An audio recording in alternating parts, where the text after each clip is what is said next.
Hello everyone and welcome to my channel, Siriana Tarot. This is going to be a reading for Aries, Sun, Moon, Rising, and Venus signs. This is going to be your waning moon reading from the 13th through the 20th of June.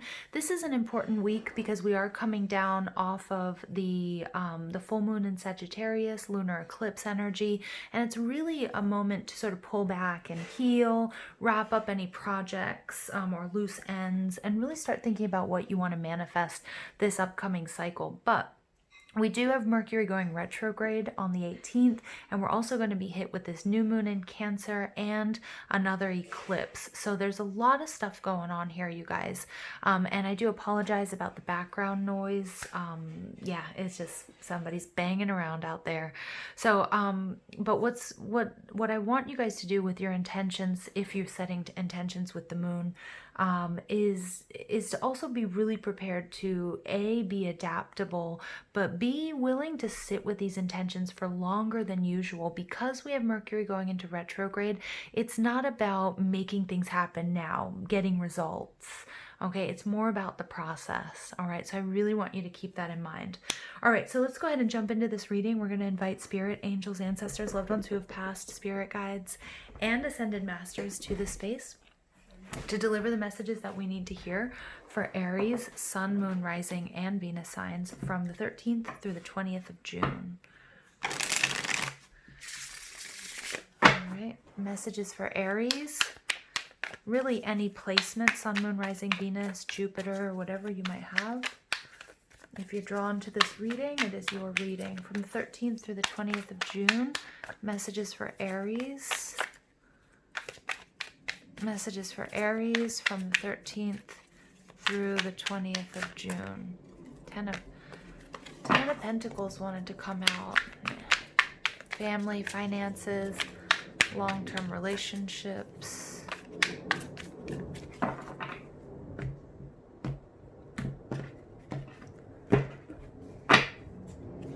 Okay. Yep. All right.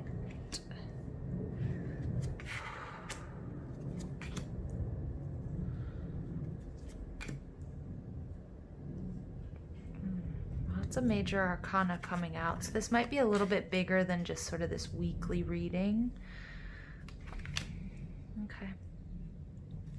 Your overall energy is the Three of Pentacles in reverse. Three of Pentacles is Taurus, Virgo, Capricorn energy. Explicitly, it's Mars and Capricorn. The Three of Pentacles in reverse can be about studying, it can be about job, it can be about education, it can be about your spiritual journey, it can be about collaboration. Remember that when we're talking about projects, whatever that project is, or relationships, that we can receive support in a lot of ways. Financial support is really important, but also somebody to inject the situation with enthusiasm and optimism. You know, it's like telling you you're doing a good job, you know, showing you maybe where you could correct things or polish things here or there or what have you, but it's that enthusiasm for that final shared outcome. And this is in reverse, and it's telling me that something here is lacking, and I feel like it's that enthusiasm, Aries, but I don't think it's necessarily your enthusiasm. I feel like it's whoever you have been, whoever you're co-creating with. Okay, underneath we have the Three of Cups, so look at that. We have, this could be a third party situation. Remember, third parties don't always have to be other people. But the Three of Cups is Cancer, Scorpio, Pisces energy. Explicitly, it is Mercury in Cancer, which is Mercury right now. We also have Mercury in retrograde, so it could be bringing back a situation or a person or a relationship, something that you need to heal and clear, that you hadn't quite been able to do previously. Yeah, and you get in your head about it, Aries. You really do. It's something that, you know, is really sort of, it's getting you, driving you a little bit crazy. Your energy, you're showing up as the World in reverse. So the World card represents the fixed signs of the zodiac: Taurus, Scorpio, Aquarius, and Leo. And you may have those in your chart. You might be dealing with this type of person or just exhibiting those fixed qualities. But the World card in reverse is about coming so close to completion. And it's a powerful card, but it's telling me that there's something that isn't there. And again, I'm really picking up on its enthusiasm, or, you know, it's just there's one little piece of the puzzle that's missing. All right. Now, you are supported in keeping up the good fight and not giving up. Spirit saying, you know, for some of you, this is going to be a relationship, and it's a relationship that you guys have been in for lifetimes. Okay. For lifetimes. And that's why Spirit's saying, like, don't give up. You know, this is something, even though it may have been very difficult, you guys might be working through certain issues. And even if it's not a relationship, it might be at work, it might be your spiritual journey, you might not be seeing the results that you wanted to. Spirit's saying it's really important that you just keep going and you build in rest periods so you don't get exhausted. This is the card of the wounded warrior. This person is very tense, cannot stay doing this for very long, and they're covering up their heart chakra. So there might be some heart chakra energy work that you need to be doing.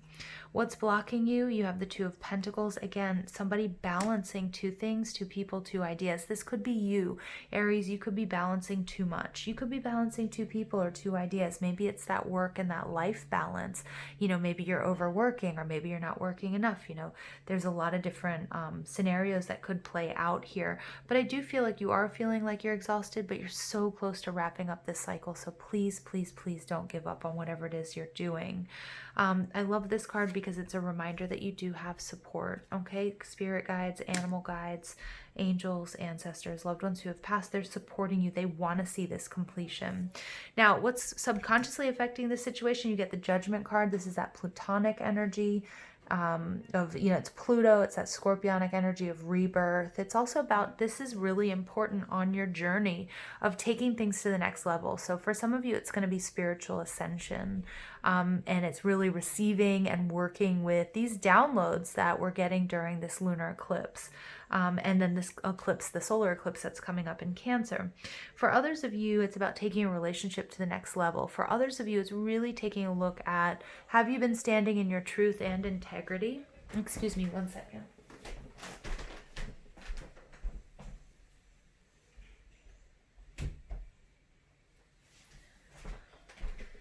I apologize, Aries. Have you been standing in your truth and integrity? If you were to look back at your life, you know, and as you started out on a blank canvas, what would that story tell? What would that painting look like? And are you happy with it? And is there anything you would change? And then how can you bring about that change to sort of start this new cycle that you are on the precipice, you're about to start? In the recent past, we have this Libran energy. I love this. This is balance. I love these two pillars showing up because it's really High Priestess energy. For me, you know, it's about using your intuition. It's about making a really important choice. And it's also about justice. Some of you, this could be a legal situation, but for others of you, it's like that understanding and that knowing that something that happened in the past, okay, we are getting so many distractions, Aries. I'm sorry. Something in the past is going to be rectified. And, you know, this is interesting. I think she's holding, I'm like trying to do that. Can I make it bigger? Oh my gosh, technology. This could be an onion or it could be a pomegranate. But if it's a pomegranate, this is about that rebirth. And I'm really picking up that scorpionic energy of that judgment, right? Like making, you know, that final judgment. What have you done? Not bad in a bad way, but like just knowing that things are going to work out. The universe is all about balance. Okay. So even if you're feeling like something was out of balance or something wasn't quite fair, okay, again, it might be a third party situation.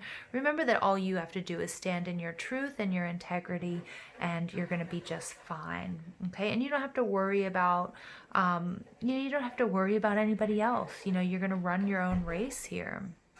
Now, the Two of Wands energy, this is coming in from above. Okay, the Two of Wands is Mars and Aries. And this is a very interesting sort of rendition of this card. So again, we're getting this balance with the yin and the yang. This person, he's attached to two different wands, so he's kind of stuck in the material. But he has this beautiful bird who's going to fly above and see things from a new perspective for him while he takes care of these two wands. Now, the Two of Wands can be a card of waiting, also about patience, but it's also about planning, and it's seeing the big picture as well as attending to these small details. As you guys, some of you may know who follow astrology, we've just had Sagittarius and Gemini move into, the axis shift from Cancer Capricorn to Sagittarius Gemini.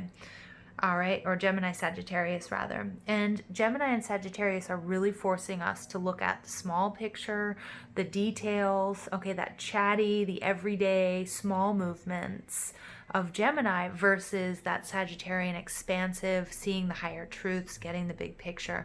And I feel like my Aries out there, you guys have been significantly affected by this shift and by this energy. What's beautiful is coming towards you. We get the Page of Swords. This is clarity.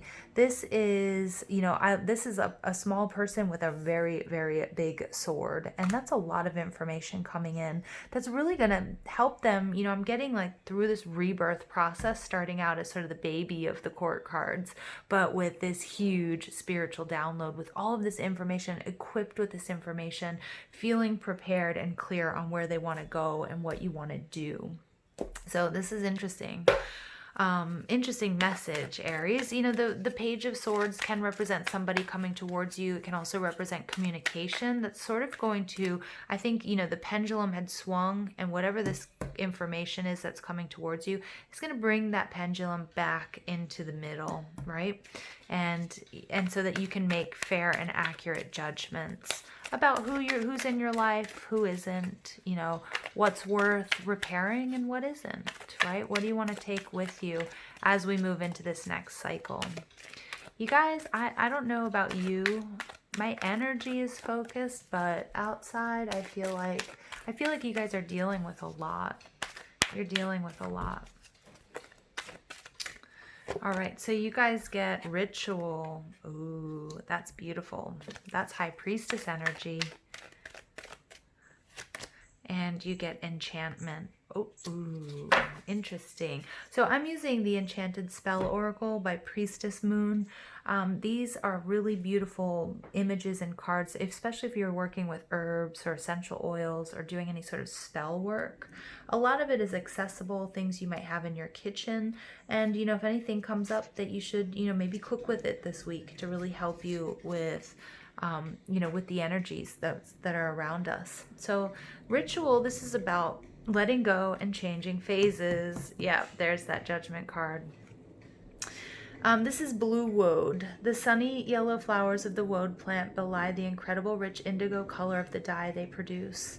The indigo ink of wood has been discovered in illuminated manuscripts written by medieval monks in the 8th century Ireland. Medicinally, wood curtails blood flow and acts as a natural antiseptic.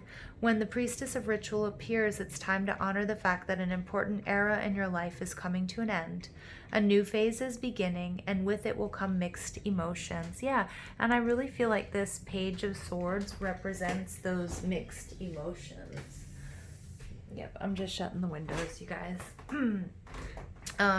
As you enter a brand new stage in your life, it's important to honor the past with a meaningful ritual. This ritual can help temper the waves of exhaustion, irritation, and feeling of inertia as you try to grasp onto the old energy you know so well. All right, and then you guys get Enchantment.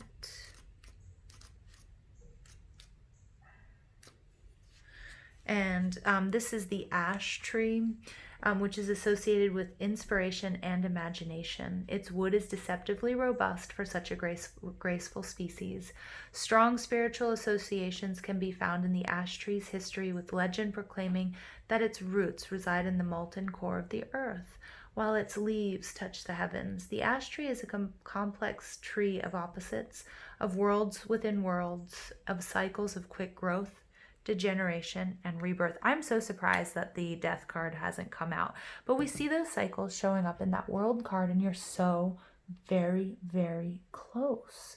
And the threes also, 3 is the completion of that first phase of the cycle. So just checking in, Aries, where you are, what you need to let go of, because you are starting something brand new. Now, when the Enchantment card appears, it's time to take a step back from the busyness of the world. The ash tree reminds us to rise above and look at the big picture. Again, look at that Gemini energy versus that Sag energy I was talking about. This axis shift is affecting some of my Aries out there who are listening to this.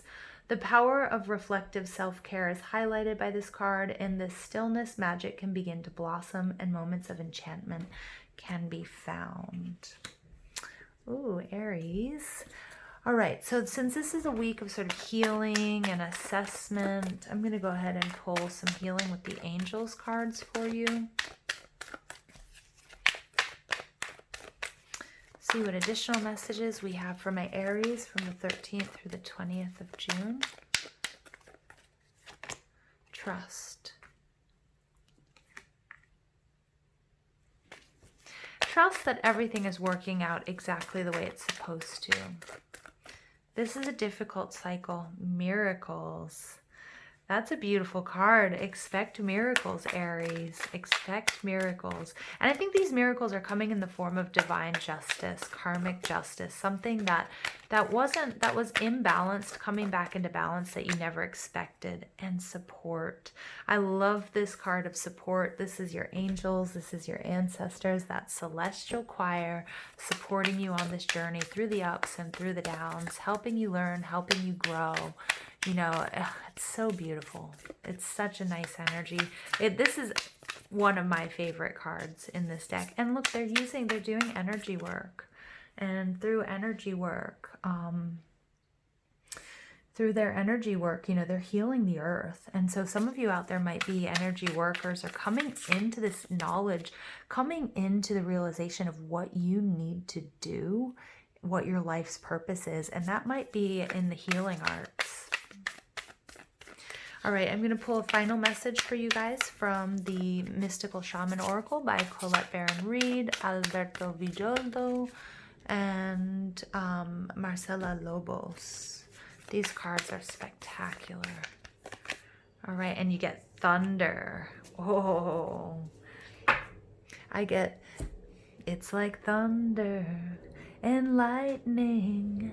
The way you move me is frightening. You know that song? And it's probably not an accurate rendition of it, but for some of you, this is a new relationship, right? But I think it's also just that stage, that change. All right, so this card is: legends speak of great thunder beings who live in the sky and call for your attention when great occurrences are meant to happen in the world. Some of you guys also might be experiencing, you know, a lot of astrologers have been predicting earthquakes, natural disasters from what's going on. Again, if you guys pay attention to the Schumann's resonances, they've been also sort of off the charts lately, which can also physically affect us. They warn when tensions in a situation are called upon to be released. Their presence in your reading reminds you of the dramatic moments in life that change everything, both awesome and frightening. When thunder arrives, it is also a wake-up call, one that you will not soon forget. This full moon in Sagittarius energy and that lunar eclipse that we just went through, Aries, is, you know, there was something building up inside of us, and people are releasing, and that's coming out in so many different ways, shapes, and forms. So, you know, it could be you, but it could be also the energies that you're energetically, I almost said genetically, psychic slip, could have to do with your family or your ancestry, right? But that you're energetically attached to, okay? And understand that people, yeah, have been acting a little crazy. Excuse me. When thunder comes into your reading, it refers to a big dramatic change that feels like a herd of wild bison on the run. You feel it right through your bones, and you know that you are powerless to influence whatever events have been set in motion. This is a time to be prepared for anything. Your life is an adventure, and wonderful opportunities are arriving now. Yeah, and this is that new beginning. You're supported. Wonderful opportunities come in the form of miracles. So you have to trust that whatever you're going through right now, you need to let go of the stuff that's being pushed away, that's being burned away from your life, even if you're emotionally attached to it. Qualities that you need now more than ever are flexibility, dexterity, and a willingness to experience it all without dictating from where or in what form opportunities will come. Your destiny is arriving. Be ready. Wow. All right, Aries, I'm going to leave you with that powerful message. Buckle up. You're going to be just fine, though. You're in good hands, all right? So please don't forget to give this video a thumbs up, hit that subscribe button, comment, share, ring that notification bell. But most of all, I want to thank you for all your love and support, and I hope you have an absolutely beautiful day. Take care.